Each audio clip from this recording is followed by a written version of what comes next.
Back as another Cyberpunk video. CD Projekt Red has just dropped the date that Cyberpunk patch 2.0 will drop on September 21st, just 5 days before we get Phantom Liberty on September 26th. The update is reported to be over 32 GB in download size. We also got a ton of new footage today and even a build planner where we can check out all the new skills before the release. And of course, this build planner tool has captured all my attention in the past 24 hours. And I'm so glad I can finally share you all my experience with all the builds so far. But before I show you all the new best skills for Cyberpunk 2.0 and Phantom Liberty, there are a few more things to point out, because they also increased the level cap to be level 60, so we get 10 additional attribute points, which means we have 66 points plus the 15 skill points we have at the beginning. That means 81 points in total to distribute across all our skills. And these skill points are independently from the Relic skill tree, so we can use them to further enhance our main attributes. The Relic tree will get its own 15 skill points, which is exactly the number you need to completely fill it out. But there also seem to be something still missing in the build planner, as we also don't have any cyberware, we don't have any crafting or weapons or clothing inside it, but we also seem to be limited to only 80 perk points instead of the usual 120 as we had before. Not that we really need all these points because we don't have Merciless anyway, but they seemingly also removed all those 20 sub-levels where you could level up all your sub-skills all the way up to level 20, which previously unlocked a lot of perk points and also additional modifiers, which all seem to be completely gone. Of course, it could still be in the game and they are just not showing it, like they are not showing cyberware, clothing and everything else. But I actually don't like the fact that I might lose a lot of stuff and end up being weaker than before, as nerfs always won't go well with the community. Another thing I noticed also is that the RAM requirements for every quick hack seem to be increased by 200%. But I think that's a change that won't really affect us, as we get a lot of RAM even from other sources. Another thing I noticed is that the main skills are giving way less bonuses than in the previous versions of the game. There is no longer 10% quick hack damage for every point into intelligence, there's no 10% stealth damage for every point you put in cool, and a lot of other things in tech, reflex and body are also missing. But of course there are a lot of new powerful skills in the skill trees, especially the new Relic skill tree, so there's a good chance that all of this will be countered by the new skills. The Relic skill tree has 3 main perks and the game will give you exactly the needed 15 points to fill out the entire tree. The best perk which you should unlock first is the Vulnerability Analytics. That perk simply gives you 100% crit chance whenever you hit a vulnerable point on your enemies. So this should likely be your first unlock because it looks like the most powerful one. Then we have a small enhancement for this perk as well, giving us more vulnerabilities and also an increased critical damage. And here in the middle we have the Jailbreak perk. This basically enhances all your arms cyberware, starting with the monowire upgrade, which will spread your quick hacks if you hit an enemy that is already affected by a quick hack with it. Then you get an additional charge for your launcher, and I really hope they actually fixed it, that it actually deals some damage, because otherwise this thing would be dead in the water. Then we have the limiter removal, making the gorilla arms deal a shockwave across all your enemies around you. And last but not least we have the spatial mapping, which gives us an increased dismemberment rate for all the leap attacks with your mantis blades. At the bottom here then we have emergency cloaking. If you activate this perk inside of combat, the enemies will actually wonder where you are and totally forget about you. So this is probably really awesome, and especially when you're at low health you can easily escape. The improvement for this will also trigger all your enemies to slow down, so this is also a must-have in my opinion. I personally really prefer the ones at the bottom because they will work for any build, and the ones here at top will only work for your arm cyberware. But if you like to play with your arm cyberware a lot, then these are probably a must-have for you. But as I said, you will finish the whole tree anyway when you have finished the DLC, so there is no real room for specialization here. The classic skill trees have been completely reworked and are separated in 4 different levels. The first level starts at level 4, so you have to invest at least 1 skill point to be able to use any perk at all. The next row will be unlocked at level 9, the next one at level 15, and the top perks will be unlocked at level 20. However, this might not match perfectly with cyberware requirements, and you might actually have to go for 16, 18 or something in between. I actually wanted to find out what the best build for Cyberpunk 2.0 would actually look like. Let's start with the cool skill tree, because this is just so phenomenally good.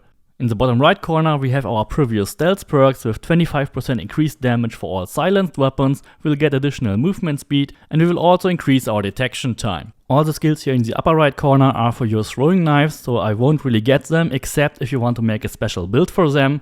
In the middle tree I cherry picked the movement speed and I mostly ignored everything around mitigation, because even at 100% mitigation you only reduce your damage by 50%, and most of the mitigation perks are just situational, so you won't be at 100% anyway.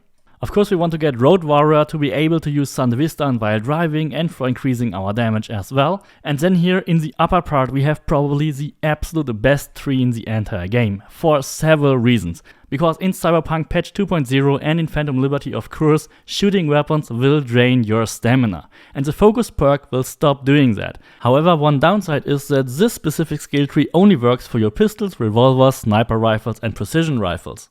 By getting head to head, every kill will reset the focus timer, so you will stay in the no stamina mode forever, and with deep breath you will even add a permanent slowdown to it. And the next level of it is Deadeye. Whenever you stay at over 85% stamina you will unlock Deadeye, and the Deadeye finisher perk will give you 100% crit chance for every headshot and every weak spot hit.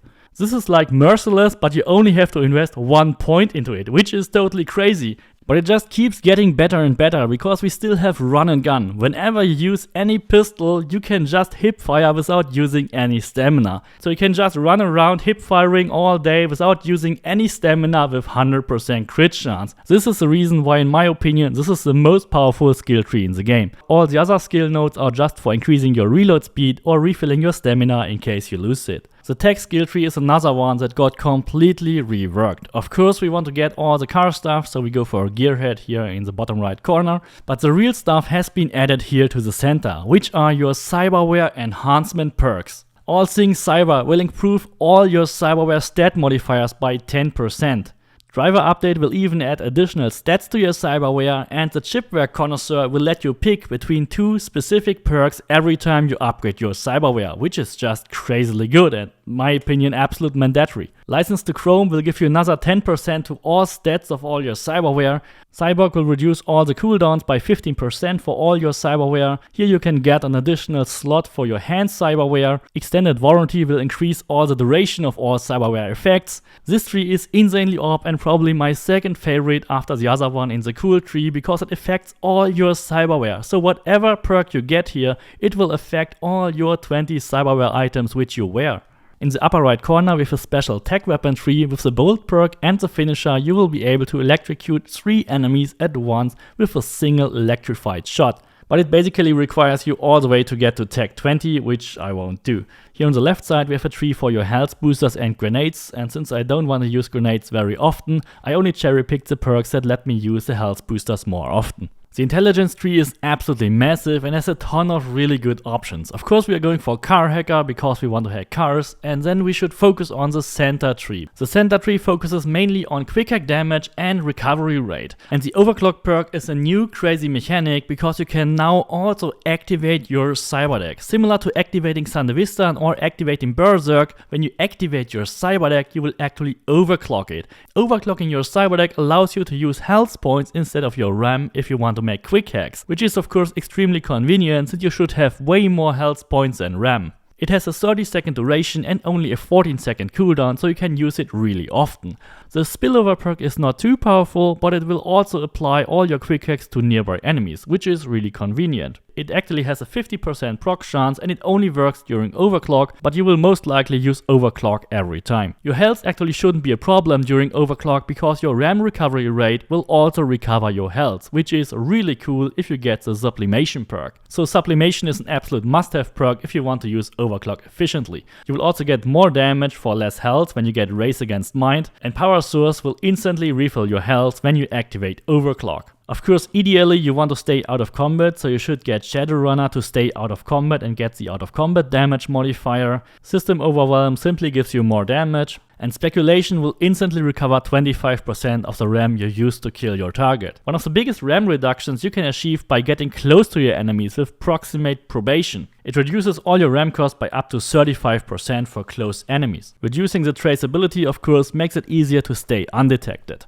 The left tree is actually a very different style of running a Netrunner. It basically depends on uploading as much quick hacks to your enemies as you can by queuing them. The center perks also give you a lot of additional RAM and reduce the RAM cost of your quick hacks. The whole queuing system is basically like you upload a lot of quick hacks additionally to your enemies until the queue is full, and then all the quick hacks are getting executed one after another, and the ones you didn't use are getting refunded. However, I'm not really a big fan of uploading so much quick hacks which all cost RAM and then just getting the RAM refunded a few seconds later. But if you're running short on RAM, you can of course get the center perks for additional RAM slots. Or you simply leave it out altogether. Here on the upper right side we also have a nice smart gun tree which has a lot of synergy effects with your quick hacks. I just hope we have enough damage from short circuit and other quick hacks in our cyberware that we only really have to go for the center tree. The Reflex tree is still kind of an underdog. It doesn't have the real killer applications here, but still some quite decent ones. Thanks to all the movement speed we can actually go for slippery to get hit less often, but we don't really go for any of those crazy movement stuff here in the middle. I'm most of the time happy with boots on the ground and just doing double jumps from time to time. So this is simply not something for me. I want to kill my targets and not run around them.